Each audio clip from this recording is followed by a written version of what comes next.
የዘላለም ሕይወት በምንድን የሚሰጠው? ክርስቶስ በሰራው። አክሊልስ ራስ በሰራው። የዘላለም ሕይወት በነፃ። አክሊል በነፃ አይደለም። በዚህ ምድር ላይ በኖርከው አኗኗር በወርቅ በብር በከበረ ድንጋይ ራስን በማነጽ ላይ የተመሰረተ ነው።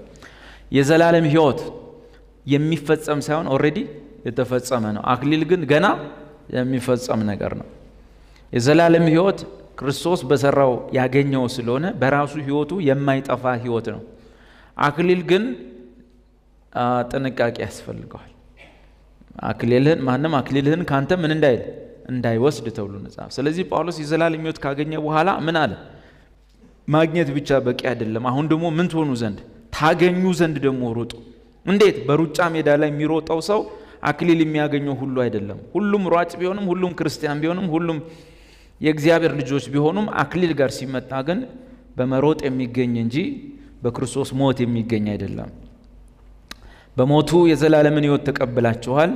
ለዛ ሞት ለዛ የዘላለም ሕይወት ለተቀበላችሁት የመስቀል ሥራ የሚመጥን ኑሮ የሚመጥን አስተሳሰብ እሱ ለአክሊል ያበቃል። ስለዚህ ጳውሎስ ምን አለ? እኔ ደግመዋል ለብዙዎች እየሰበኩ እኔም ከዚያ ነገር እንዳልቀር። ከምን ስትሄድ እኮ ታገኘዋለህ፣ ግን እስከ መጨረሻው ብታነበው ራሱ እዛው መልሶልሃል። ከአክሊል እንዳልጣል። አክሊል የሚባል ነገር አለ። ግን መጨረሻ ላይ ምን አለ? አሁን ሩጫዬን ጨርሻለሁ። የዘላለም ሕይወት ተዘጋጅቶልኛል ነው የጽድቅ አክሊል። በሌላ አቅጣጫ የዘላለም ሕይወት ያላገኘ ሰው ለአክሊል መሮጥ የለበትም። ለምንድን መሮጥ ያለበት? አቤት ለዘላለም ሕይወት ነው መሆን ያለበት። ወይም በሌላ አነጋገር እና ኃይሌ ሄደው የሚወዳደሩበት አለ አይደል? አትሌቲክስ ምናምን ዋን ዓለም የታወቁ ሯጮች እዛ ላይ ዝም ብለን እኛ ሄደን መሮጥ እንችላለን? አንችልም። መጀመሪያ ምን መሆን ያስፈልጋል? ለመሮጥ አትሌት መሆን ያስፈልጋል።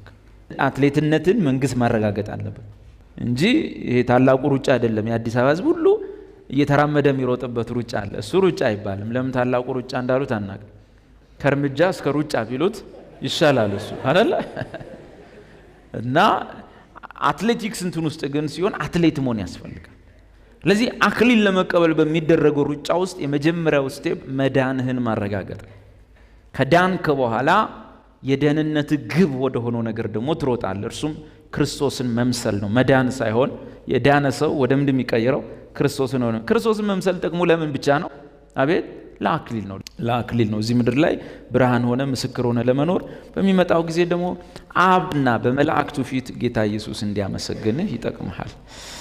ስለዚህ ባጭሩ የዘላለም ሕይወትና አክሊልን የሚለያቸው እንደው ከብዙ ነገር ሁለቱ የዘላለም ሕይወት በክርስቶስ ሥራ ብቻ የተሰጠ በነፃ የምንቀበለው፣ አክሊል በራስ ሩጫ የሚሰጥ ነው። የዘላለም ሕይወት ወደፊት የሚሰጥ ሳይሆን የአሁን ጊዜ ነው። የመዳን ቀን መቼ ነው? አሁን እንጂ ወደፊት ሁኔታ ታይቶ ተገምግሞ አይደለም። አክሊልስ መጪ ጊዜ ነው። ጳውሎስ ምን ብሏል? የጽድቅ አክሊል ተዘጋጅቶልኛል፣ በዚያን ጊዜ ጌታ ለእኔ እንደሚያስረክብ አውቃለሁ። ያንን ለእኔ ብቻ አይደለም መገለጡን ለሚጠባበቁ ሁሉ ተዘጋጅቷል።